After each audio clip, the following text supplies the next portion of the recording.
The RV Show USA is brought to you by Flagstaff, Rockwood, building better RVs, making smarter RVers. All right, we're going to be talking about used RVs and some about RV inspections, and we want to know how you feel about RV inspections. Are they worth the cost when you're buying a used RV, or are they an unnecessary expense? What do y'all think? Make sure you have subscribed to our channel. If you would, hit that thumbs up button. Yeah, and then right next to that button, there should be a little bell. Hit that bell. That way you will receive a notification every single time that we release a new video. So if you missed the first part of this series, you can click on the link up above. It's going to be one of these places where Shemaiah puts it, and you'll be able to get all caught up in the conversation. So what do y'all think about RV inspections, especially on used RVs? We're going to talk a lot about it with our panel, who has a lot of experience with used RVs, and see what they have to say. We have an NRVTA certified RV inspector who's about as good as you're going to ever find, our buddy, Mr. Al Pearce.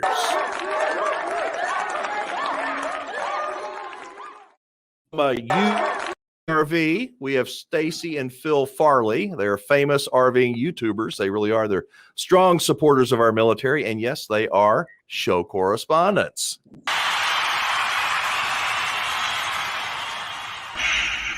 Of course, we have the queen of consignment, the friend to everybody who loves to RV, the president of PPL Motorhomes, Diana LeBlanc-Link, known by her adoring fans as the one and only RV Nana.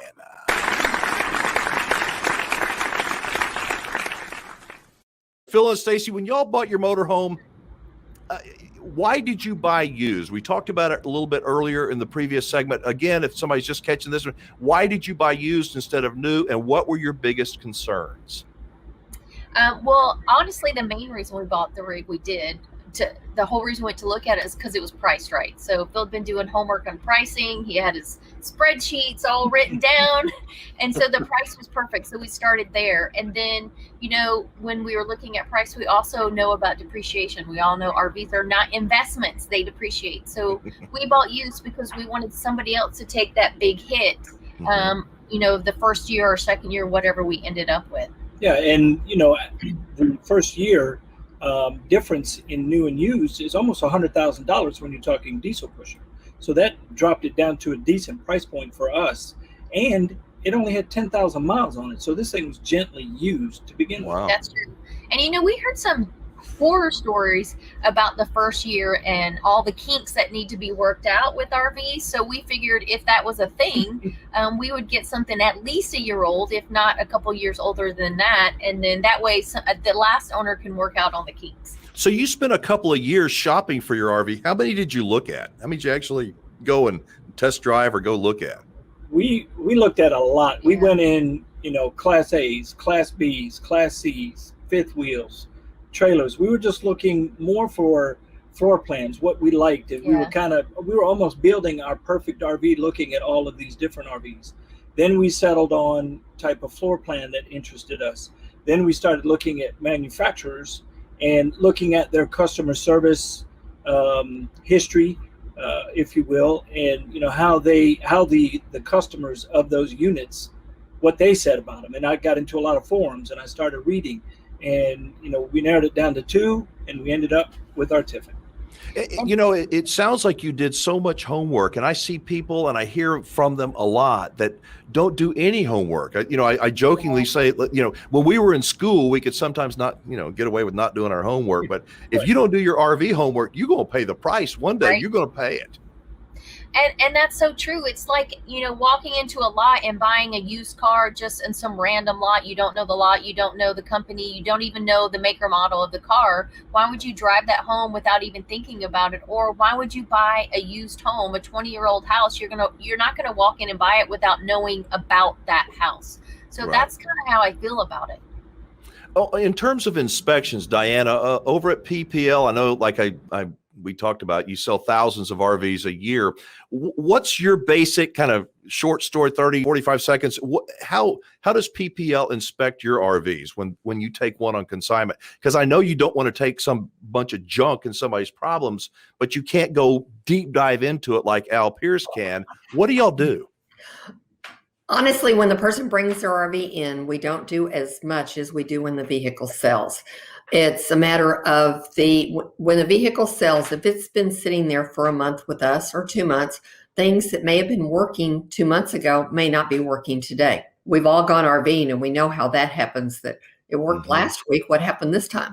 But what we have is we have a 19-point inspection that is amazing. It's going through the 19 key components, the ones that really cost you the most money. We're not talking about the little broken knob in the bathroom door. Or the piece of trim We're talking about the LP system, the refrigerator, the water system, the roof, the AC. There's a whole long list of things that we go over that are the ones that really, really matter. Again, I said earlier, we don't do the chassis. And like Al said, there are people who want to inspect on their own, and they're welcome to bring an inspector in at any of our 3 PPL locations.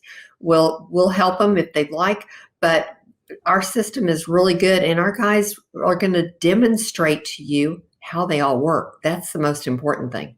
So when somebody makes an offer, or when they're buying the RV from PPL and they get a deeper dive inspection, I would think, and I'm not trying to be negative here, but if I'm a buyer, because I'm so paranoid, I think, and I don't want to buy a lemon.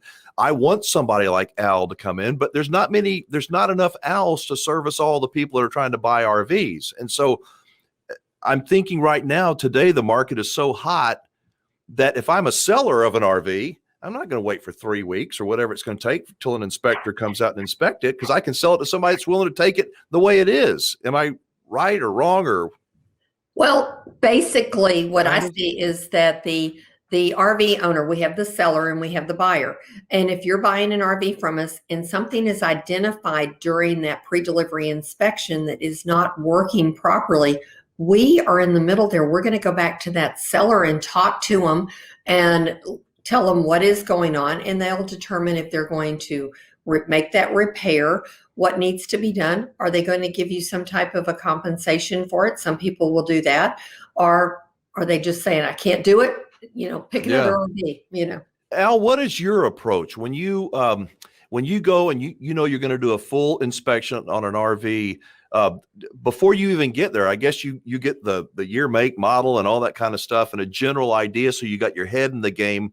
You're not walking in blind. Walk with me through, how do you do an inspection? The biggest pieces, like Diana says, they got a 19-point inspection. What does Al Pearce do?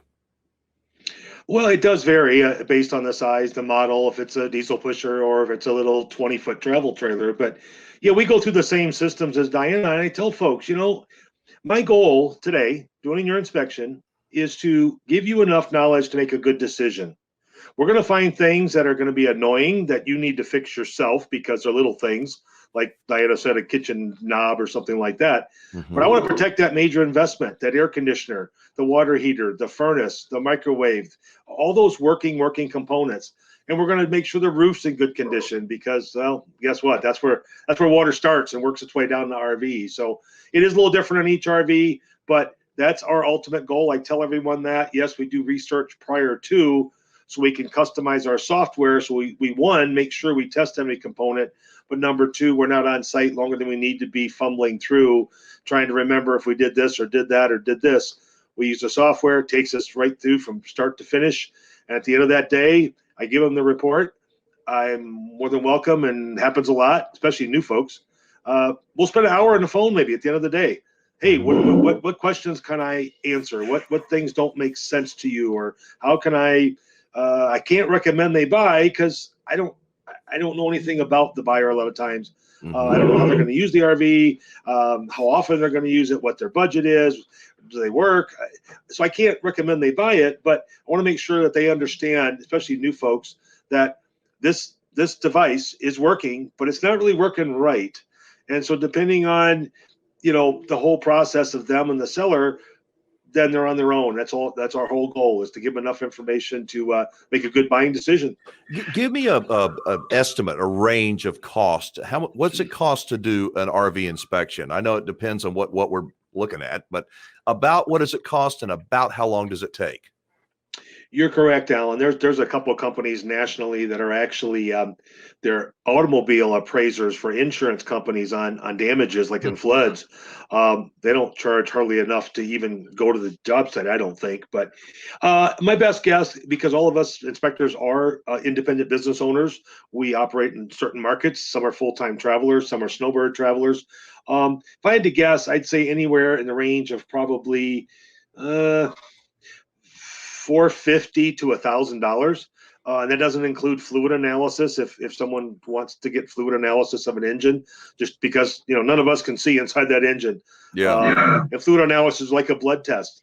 Your doctor gives it to you every time you show up at the office to make sure you haven't changed since the last time you were there. Well, the fluid analysis will tell you what's inside that engine. So again, it's based on miles. It's based on how it was taken care of. Sometimes we don't do fluids because it's not practical. It's a waste of money if the fluids were recently changed. Stacy, how did you view the inspection that Al did for you guys? Because you didn't know. I mean, you like the RV, obviously. That's why you ordered the inspection. But what if it would have come up? Some things would have showed up that you weren't prepared for. Well, and do you feel like $1,000 is crazy too expensive, or is that of good value and peace of mind? Well, for us, it was a great value. I mean, compared to how much money we were spending on our rig, $1,000 is nothing. I mean, we could bring home this rig and it have water damage, and it'd be thousands and thousands and thousands of dollars and sit in a shop for a year. So for us, $1,000 really was peace of mind. And we knew when we got the list of, what the problems were, and really there were only two issues that Al found for our rig, and both of those actually the dealership took care of before we even brought the rig home. Everything else was just minor little stuff that we didn't have to worry about. So after we got the report, I mean, it confirmed the fact that this rig was the rig for us. Yeah. Diana, when your inspectors, and I know you're not the inspector, but when your folks go through the RVs that are coming in consignment over at PPL, water damage, you mentioned, I think in the first segment, water damage is one of the biggies.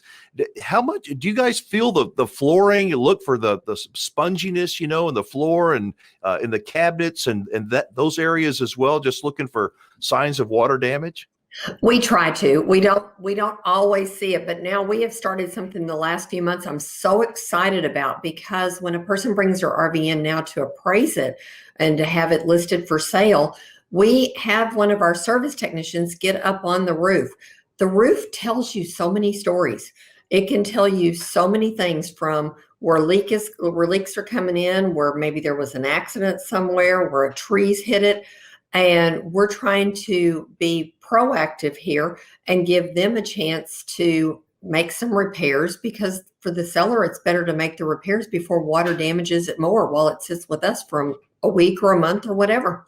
I would think also by climbing up on the roof, if you see some brand new sealant, that could be either really good or really bad. It could be somebody that wasn't taking care of their RV and goes, "Oh, we better squirt some of this stuff up there to make it look like," and they're covering something up. So there's so many things to look for. Let's go ahead and wrap up this segment. What we want to know, folks, is how do you, those who are watching this video, feel about buying used RVs and RV inspections? Do you think that you're qualified to do an inspection on your own, or do you think you need to hire somebody to do it? You think a full-blown, deep dive inspection like Al Pearce does, or you think somewhere in between is the right thing for you? Post your comments below, and remember that you can connect with our guests on our website. All you got to do is go to thervshowusa.com. When you're there, click on the words that says "Our Team," and you'll be able to find links to resources, sponsors, and of course, our show correspondents.